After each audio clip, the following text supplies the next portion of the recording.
Cien años de soledad del escritor Gabriel José de la Concordia García Márquez.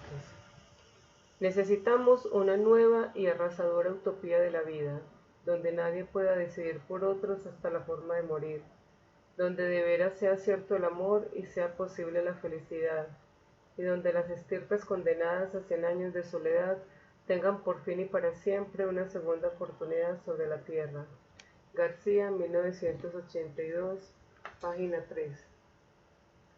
Vamos hoy a leer algunos aspectos interesantes de la novela.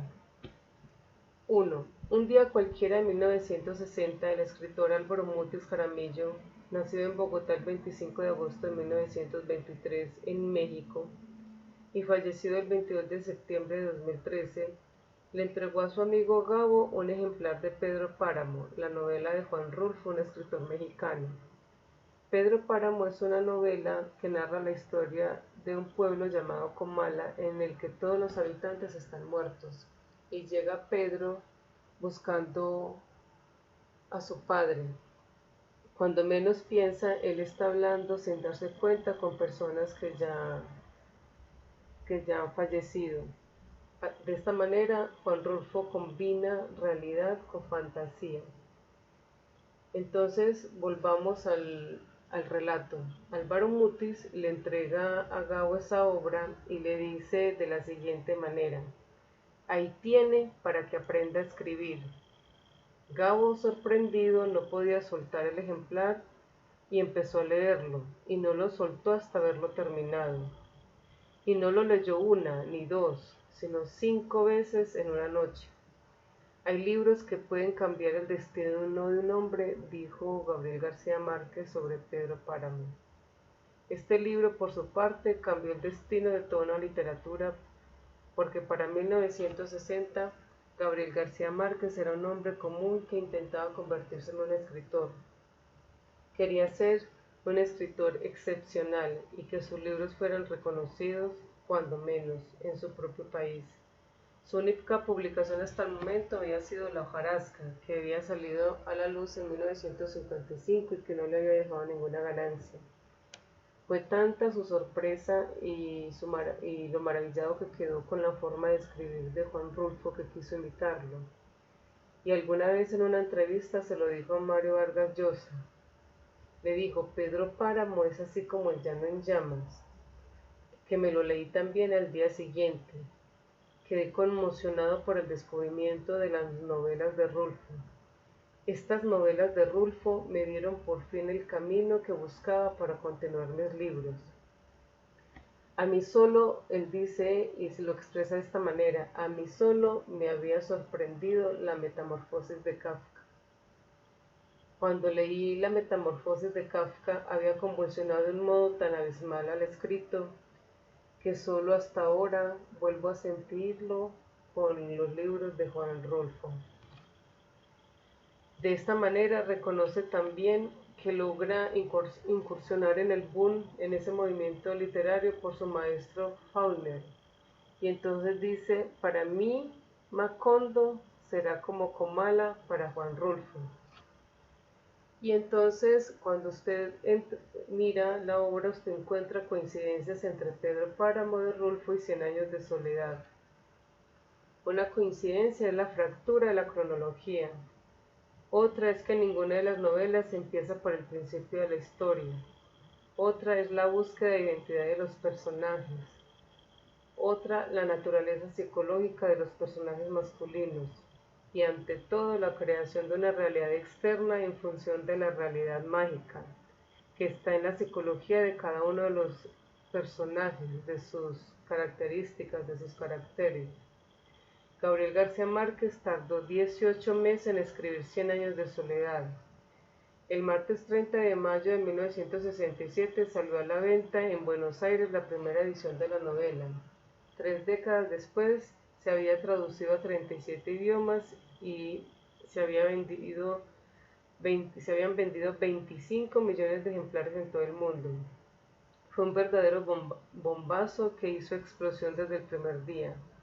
El libro salió a las librerías sin ningún tipo de campañas publicitarias, La novela agotó su primera edición de 8.000 copias a las 2 semanas y pronto convirtió el título y su realismo mágico en el espejo del alma de los latinoamericanos. Cien años de soledad ha influido en casi todos los novelistas importantes en todo el mundo.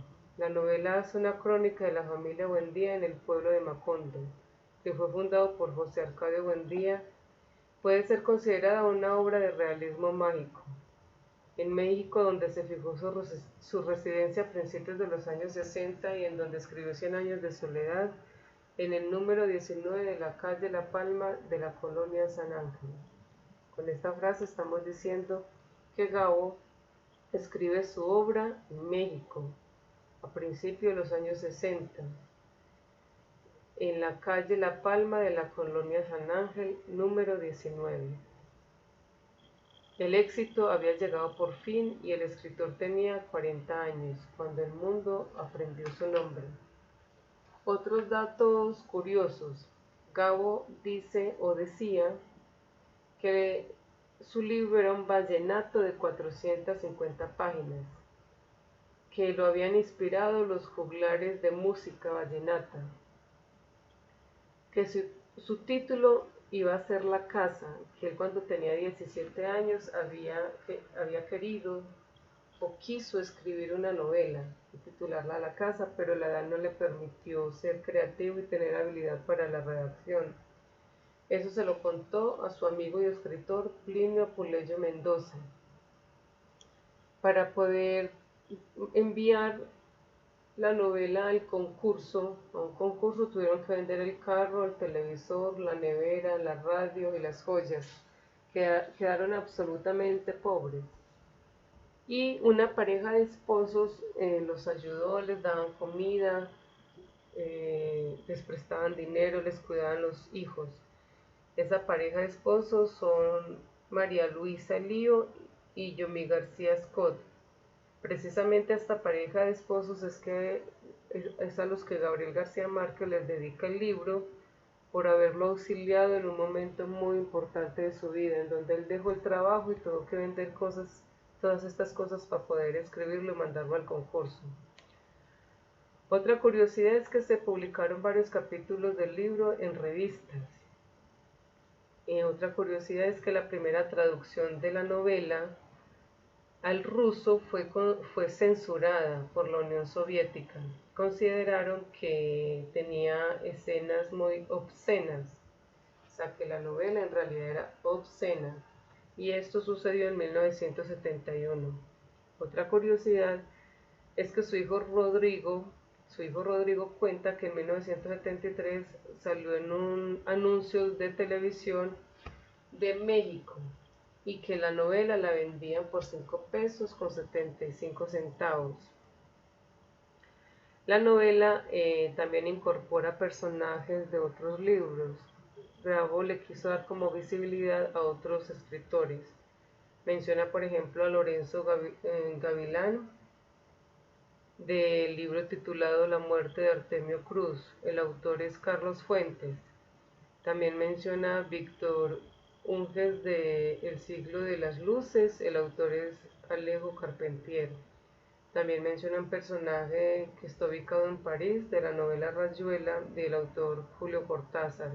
Y Gabo se cita a sí mismo. Él también cita la Cándida Heréndira y su abuela desalmada dentro de esa misma obra. Aquí vemos entonces la primera carátula. Vicente Rojo, el señor que vemos acá, fue el encargado de hacer la carátula, pero no llegó a tiempo. Entonces en Buenos Aires la editorial suramericana le pide a otra persona que haga la carátula. El encargo recayó sobre Iris Pagano, una diseñadora de la casa que improvisó un galeón español flotando en una selva azulada sobre 3 flores amarillas. Y el diseño rojo fue utilizado en la segunda, tercera y cuarta edición, que era lo que quería hacer el señor Vicente Rojo. Entonces la primera es esta, porque la del señor Vicente Rojo no llegó, la diseña Iris Pagano. Y cuando el Vicente Rojo logra hacer la carátula para la segunda y tercera edición, El rotulista comete un error y pone la E al revés en la palabra soledad. El error del rotulista fue aprovechado por Vicente Rojo en ese año 1966 y lo dijo que le daba como un carácter de misterio, que era algo novedoso. Y claro, la gente siempre se ha preguntado por qué tenía la E al revés. Él se ríe que porque Gabo muchas veces no supo ni dar la explicación. Luego tenemos la edición más reciente. Esta está hecha por la Real Academia Española. Cuando Gabo cumplió 80 años en el 2007, se hizo este lanzamiento para celebrar su cumpleaños. Aquí está la entrega del premio Nobel y espero que estos datos interesantes de la novela les haya gustado. Hasta luego.